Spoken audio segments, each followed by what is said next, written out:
Hello everyone and welcome back to the channel. In this video I'll show you how I managed to fail stacking the Comet K2 Panstarrs in DeepSkyStacker. By fail I mean I did not manage to get a good result by stacking the Comet as I was able to do before when I captured the Comet Atlas and the Comet Neowise.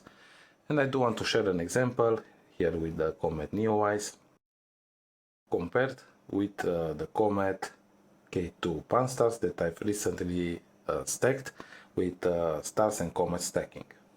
So we can see on the stack that I made with the Comet Panstarrs that I have some artifacts in the image. So I do want to share with you what mistakes I've made capturing this comet, so you won't have problems like I did stacking in DeepSkyStacker. I will start by showing you how to register comets in DeepSkyStacker, then I will show you my first results and talk about why I did not manage to get a good capture. Before registering, we'll go settings, stacking settings, and go here Comet, and we'll select the stacking mode. Here standard stacking, the comet will be fuzzy. Comet stacking, we select the comet position, and the best method is stars plus comet stacking, and I'll use this. On light I'll use kappa sigma or medium kappa sigma. Let's go this time with kappa sigma clipping. Dark, medium kappa sigma, flat the same, and I'll save in TIFF.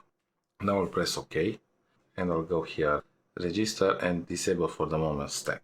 I do want to see the score. I'll press OK, and now it will register all the images. I'll pause the video and I'll be back in a few moments.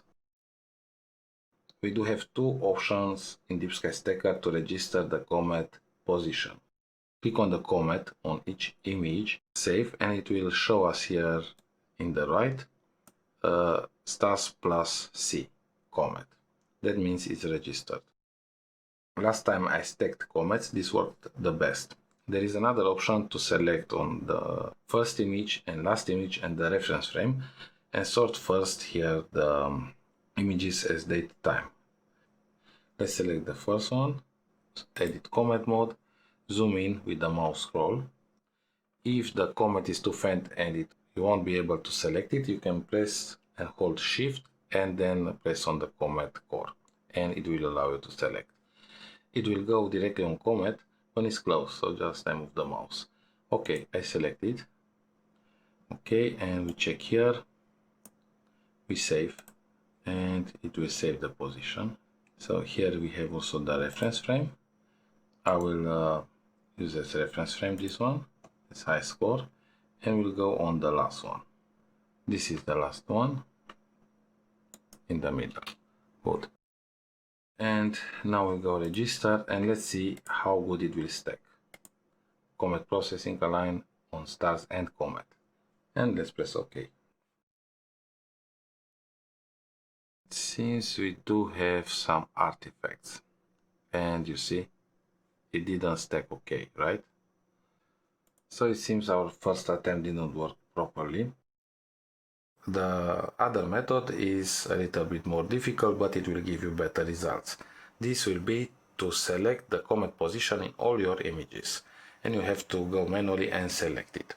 And let me show you how I've done it with the Comet K2. For the moment, let's register all the images. I will go and zoom in, press here edit comet mode and select first one.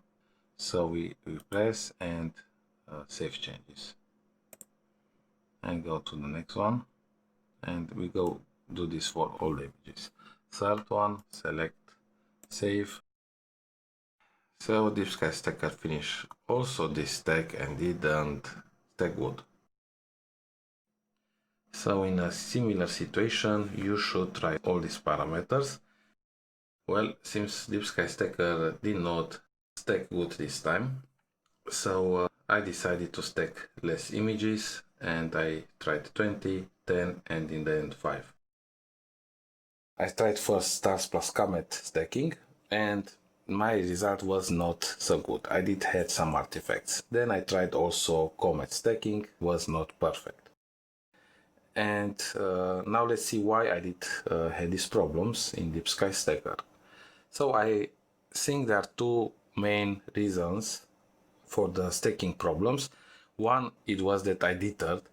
So this changed the image by a few pixels, and because of this I think DeepSkyStacker had problems stacking the images. So my first tip on stacking comets in DeepSkyStacker is not to use dithering when you take the images, so not to use dithering. I heard that other programs like AstroPixel Processor can stack the comets even if you dither, but I haven't tried that yet. My second tip would be to avoid making meridian flip. So let's say take 30 images with the comet or 50 before meridian, and then if you do the meridian flip, then you'll probably have other problems in stacking because you'll not have exactly the same position as before. So I would say also avoid doing meridian flip for the best results in DeepSkyStacker. Now we talked about how to avoid the problems. Let me show you what settings you can use for your light frames when stacking comets, and then we'll move on to the processing tutorial in Adobe Photoshop. If you want to stack only the comet, usually it's recommended to start with average. With stars plus comet, you could try first median or kappa sigma clipping. If you have more than 20 images, you can, or 15, you can go directly with kappa sigma clipping. With lower images like 10 images, you can go median, or if you have 5 images, usually you go average.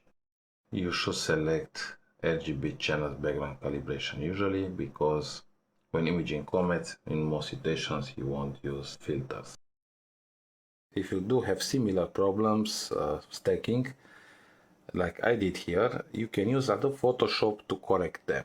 And in this situation, I decided to use all the stacking methods, stars plus comet, comet stacking and standard stacking, and to select best stacks with the comet and blend them together with the best image with the sky and the stars. So this way I'll be able to still have a good image with the Comet K2 Panstarrs and with the summer beehive cluster. And now let's see how I've done this using Adobe Photoshop. We are now in Adobe Photoshop. I imported my best image stacks from DeepSkyStacker, and I used the stack that has good stars but not good comet stacking as background.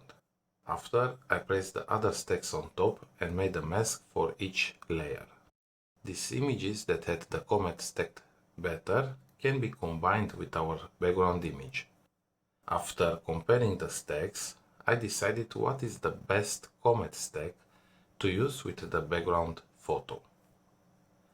Having the mask in black, I used the paintbrush with white to make fine adjustments and blend in the comet naturally with the first image.